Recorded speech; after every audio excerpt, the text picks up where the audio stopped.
12시 많은 참여 바랍니다.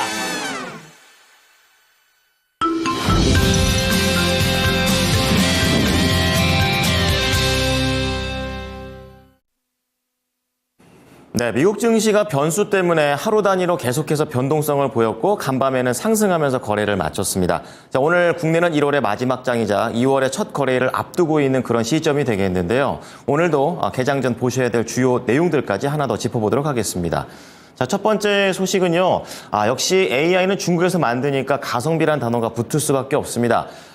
투자 대비 상당히 가성비가 좋은 딥시크 때문에 괜히 움직이는 변동성이 컸었던 하루들이 많았었는데요.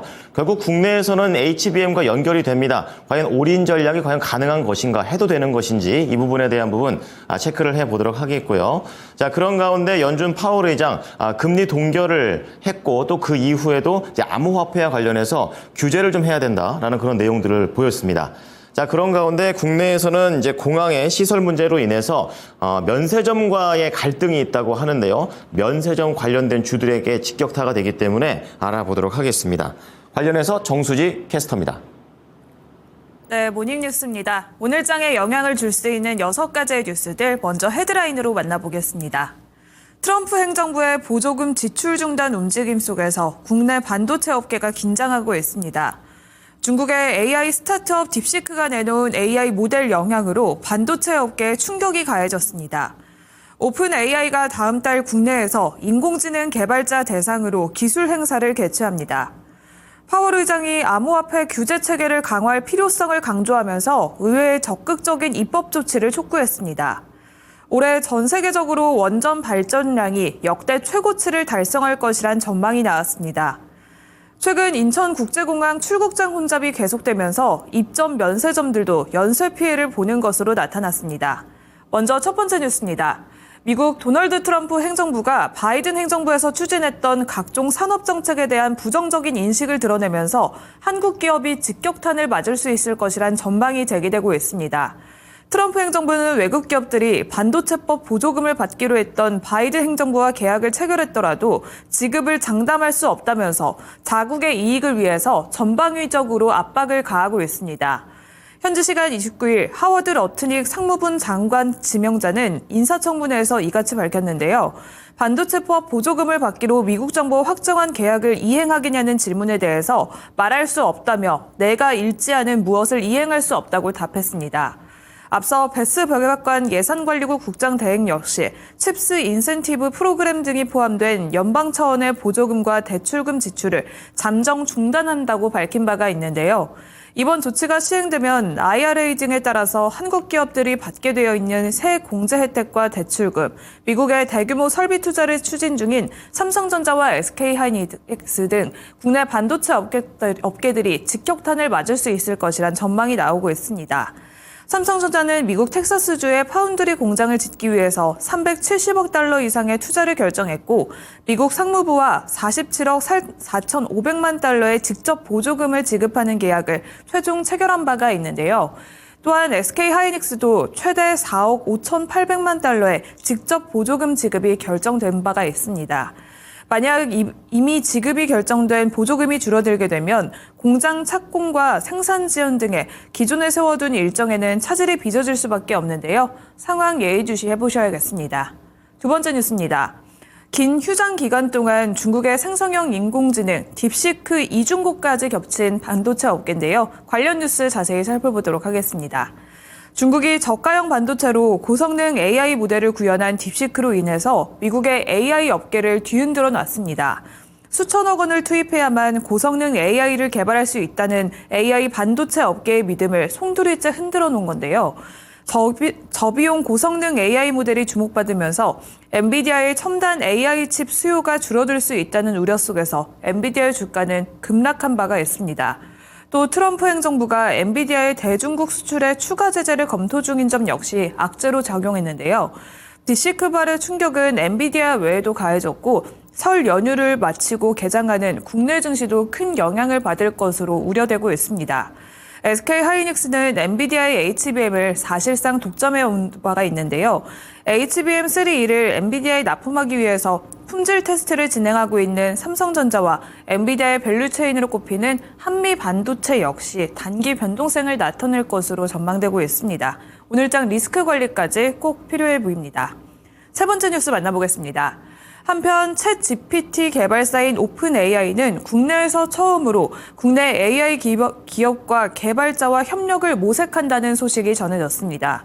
업계에 따르면 오픈AI는 오는 3월 4일 서울에서 개발자 워크숍인 빌더랩을 개최한다고 전해졌습니다.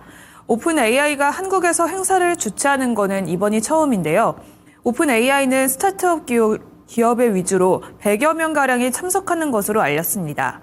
지난해 싱가포르에서 쇼케이스 성격의 개발자 회의인 데브데이를 아시아 최초로 연 바가 있는 오픈AI인데요. 이번 행사에서는 올트먼 CEO의 참석이 예상되고 있는데 방한하면서 국내 주요 대기업 최고 경영진과 면담 가능성이 제기되고 있습니다. 오픈AI가 연내 한국 지사를 설립할지도 주목되고 있는데요. 오늘 오픈AI 뉴스까지 반도체 관련 이슈들 체크해 보셔야겠습니다. 국내 반도체 관련주 중에서는 SK 하이닉스의 주가 흐름 살펴보도록 하겠습니다. 딥시크의 가성비 AI 개발 소식으로 인해서 하이닉스는 단기간 투심이 악화될 수밖에 없다는 전망이 나오고 있는 상황인데요. 주력 제품 중에 하나인 5세대 HBM3E는 엔비디아의 고성능 칩의 핵심 부품으로서 하이닉스의 지난해 4분기 HBM 매출은 전체 D램 매출의 40% 정도를 차지를 했습니다. 대부분 엔비디아항의 매출이었는데요. 최근 SK 하이닉스의 시가총액은 160조 원 안팎까지 불어난 상황입니다. 삼성전자의 50% 수준까지 올라왔는데 특히 올해 들어서 주가는 랠리를 지속해왔습니다. 하지만 수요가 줄어들 것이란 우려가 감돌고 있는 상황인데요. 오늘장 하이닉스의 주가 흐름 체크해 보시길 바랍니다. 다음 뉴스입니다. 제롬 파월 미국 연준 의장은 가상자산 관련 혁신에 반대하지 않으면서 미국 의회에 뚜렷한 관련 규정을 만들 것이라고 요구했다는 소식입니다. 올해 첫 FOMC 회의를 마친 뒤 기준금리 동결 발표와 함께 가상자산 투자자를 보호할 수 있는 규정을 만들 것을 국회에 요구했다고 전해졌습니다. 파월 의장은 은행들이 리스크를 이해하고 효과적으로 관리할 수 있다면 가상자산 서비스를 제공하는 것은 자유라고 강조하면서 연준은 금융시장 혁신의 문을 열어놓고 있다고 강조했습니다. 설 연휴 기간 7% 급락하면서 10만 달러 선이 붕괴되게 됐었던 비트코인은 파월의 발언으로 반등하면서 10만 5천 달러 선을 회복하기도 했는데요. 비트코인 가격은 지난해 11월 초 미국 대선에서 트럼프가 당선된 이후 50% 이상 오른 후에 최근에는 주춤하는 흐름을 보인 바가 있습니다. 가상자산 관련주들의 흐름도 체크해 보시길 바랍니다. 다음 뉴스입니다. 글로벌 원전 설비 용량과 원전 발전량이 지속적으로 증가하는 가운데 올해 전 세계적으로 원전 발전량이 역대 최고치를 달성할 것이란 전망이 나왔습니다. 한전경영연구원은 국제에너지기구 전망치를 활용해서 올해 원전 발전량이 작년보다 3.5% 증가한 2,907테라와트시로 예상된다고 27일 밝혔습니다. 국내 원전 설비 용량은 지난해 기준 26.1기가와트로 세계 5위 수준을 달성했는데요. 이 같은 원전 수요 증가와 함께 공감대 확산 속에서 기존 원전보다 발전된 SMR이나 MMR에 대한 실증 상용화 경쟁력을 갖춰야 한다고 조언하기도 했습니다. 가파른 경제 성장으로 인해서 에너지 수요가 빠르게 증가하고 있는 아시아 개발도상국들의 원전 도입 움직임까지 주목해야 한다고 덧붙였는데요. 올해 들어서 원전주 역시 랠리를 지속하고 있습니다. 이 중에서는 두산 에너빌리티의 차트 살펴보도록 하겠습니다. 올해 들어서 25% 가까이 급등한 두산 에너빌리티인데요. 전거래일에도 강한 흐름을 보인 바가 있습니다. 1월 24일에는 최고가 25,150원 선까지 올라가기도 했는데요. 기관의 코스피 순매수 1위에 랭크되기도 했었던 두산 에너빌리티입니다. 특히나 트럼프 2기의 핵심 수혜 업종으로 꼽히면서 원전주들이 새해 들어서도 랠리를 지속하고 있는데요. 두산 에너빌리티 뉴스의 흐름까지 체크해 보시길 바라겠습니다. 마지막 뉴스입니다. 최근 인천국제공항 출국장 혼잡이 계속되면서 입점 면세점들도 연쇄 피해를 보는 것으로 나타났습니다. 출국 수속이 3시간 이상 걸리는 바람에 공항 이용객들이 면세점 등 부대 시설을 제대로 이용하지 못하자 매출이 줄어든 것으로 나타났는데요. 면세업체 관계자는 작년 12월부터 인천공항 출국장 이용객들의 수속 기간이 길어지면서 입점 면세점들의 매출이 당초 예상했던 것보다 20에서 30% 정도 감소했다고 밝혔습니다. 공항 시설과 프로세스 문제 등으로 고객들이 쇼핑할 여유 없이 출국하고 있어서 대목이어야 할 연말 연초에 어려움을 겪고 있다고 말했는데요. 공항 입점 면세점들은 인천공항의 여객수에 따라서 임대료를 산정해 지불하고 있습니다.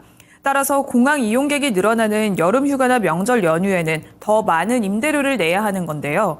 올해 설 연휴 기간인 이달 24일부터 다음 달 2일까지는 인천공항을 이용할 여객 수는 총 214만 1000명으로 추정되고 있는데 지난해 설 연휴 기간보다 13%가량 증가한 것으로 추정하고 있습니다.